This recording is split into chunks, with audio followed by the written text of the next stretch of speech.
Hi everyone, welcome back to my channel. This is Heidi from My Reading Life, and I'm here today to do my wrap up from the Autumn Readathon, which ran from October 22nd through the 28th, and it was put together by Mercedes over at Mercy's Bookish Musings, and it was an excellent week of reading for me. I really pushed myself to try to complete the challenges. There were 4 main challenges and 2 additional challenges, and I did fairly well. I think I was able to complete 5 books, meeting the challenges, and I will go through them now.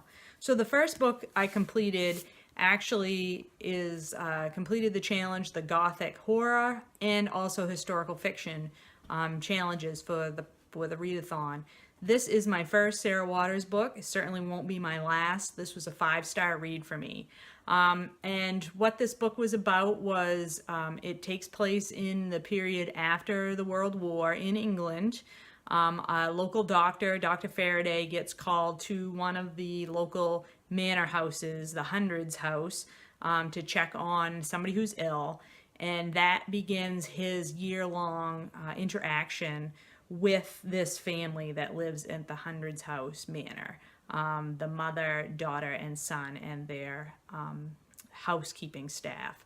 And from this first encounter of somebody who's ill at the house, he basically becomes more and more intertwined with the family. There's strange things happening in the house. There's some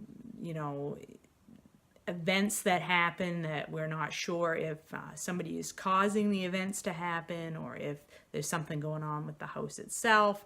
And it's very creepy and atmospheric. The writing is excellent. The story just pulls you along. I read this in 2 days. This is quite a chunkster of a book, and I read it in 2 days. I just couldn't put it down. Every spare moment I was picking it up and reading it. I absolutely love this book. So highly recommend. If you have not read this book by Sarah Waters, The Little Stranger, definitely check it out. The next thing I completed, I had picked up for my historical fiction prompt, and this is not historical fiction. I, for some reason, thought that this book takes place during World War I, but it does not. This is a middle grade read about a young boy who finds a fox kit and raises the fox to adulthood and becomes best friends with the fox. And then his father has to go to war, and so he must release the fox into the wild while he goes and lives with his grandfather.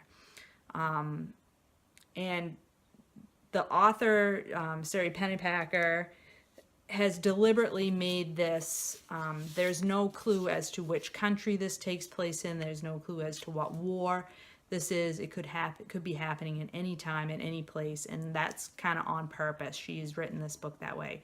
So after Peter puts Pax, the fox, he lets Pax go in the forest and goes to his grandfather's house. He's immediately, once he gets to his grandfather's house, just struck with regret that he has done this and worried that Pax will not be able to live on his own in the wild. And so he runs away to go back the 400 or 200 miles back to where he has left his fox to find his best friend. And adventures ensue, as well as you get the story from Pax's point of view of the adventures he runs into as he waits for Peter to return. I will just tell you that the ending is quite sad. I cried a lot, but this book, with its theme of the terrible things that war can do to people and animals in the world, it's just a lovely, lovely book. It was recommended to me by my sister. It's her favorite book, and I can see why. It's a great book. I definitely recommend, although it isn't historical fiction. So that's why my Sarah Waters book, The Little Stranger, I'm counting as a double for Gothic and historical fiction. The next book I completed was my cold place read. I picked The Farm by Tom Rob Smith. And this is sort of a psychological suspense type book where Daniel is living in England. His parents have retired to Sweden, and all of a sudden, out of the blue, he gets a call from his dad who says, "Your mother's had a breakdown and I've had to institutionalize her." you know, things have not gone well. And so as Daniel is preparing to rush to Sweden, and before he can get on the plane to go to Sweden, he gets a call from his mother saying that she has been released from the mental hospital and that she is coming to England to tell him the whole story, and that he should not believe anything that his father has told him about her. And so then the narrative proceeds from there with, once his mother gets to England, she starts basically laying out this narrative of the entire time, the 3 years that they've been in Sweden. It's a very odd narrative style. She is reporting this like she's giving some kind of a statement to the police rather than telling her son. I felt very distant from all of the characters. I could never really connect with anyone, either to dislike them or not dislike them. I just felt very like I was looking at this through a window and couldn't really connect.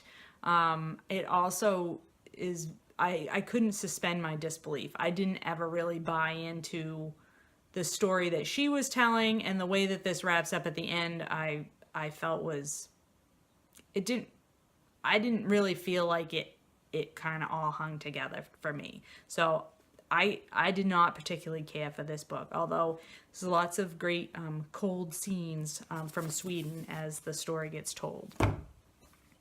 The next thing I completed was an audiobook, which met the challenge of a young female protagonist in an adult novel. That was one of the bonus prompts. I had planned to read a different book, but for whatever reason, I picked up a different book on audiobook and went with that. And the book is My Grandmother Asked Me to Tell You She's Sorry by Frederick Bachman. This has the also added bonus of taking place in a cold climate, because it also takes place in Sweden, I believe. But it is such a heartwarming, excellent story that's told about a young girl whose best friend is her grandmother, and at the very beginning of the story, her grandmother passes away from cancer unexpectedly and leaves her granddaughter with basically a quest to fulfill. And in her quest, she has to deliver letters to all of the members of this apartment building that she lives within. And in the process of delivering these letters to the inhabitants of the apartment building that she lives in, she gets to know all of these strange characters that are in one way or another connected with her grandmother. And through them, she learns the story of her grandmother's life. And it's about friendship, and it's about forgiveness, and it's about how people are never what you think they are from the outside, that everybody has a story and a history that they're trying to live with. It was wonderful. It made me cry multiple times as I was listening to the audiobook. And I love Frederick Bachman. I've read now 3 of his books and have enjoyed very much every one. A Man Called Uwe was one of my top 5 books from last year, and this book was equally as great. And then the last book I completed for the Autumn Readathon was Pilgrim at Tinker Creek by Annie Dillard. This is a nonfiction book where Dillard is basically taking us through the seasons in her home in, I believe it's in Virginia. And basically there's this Tinker Creek that runs through the neighborhood where she lives, and she meditates on nature, spirituality,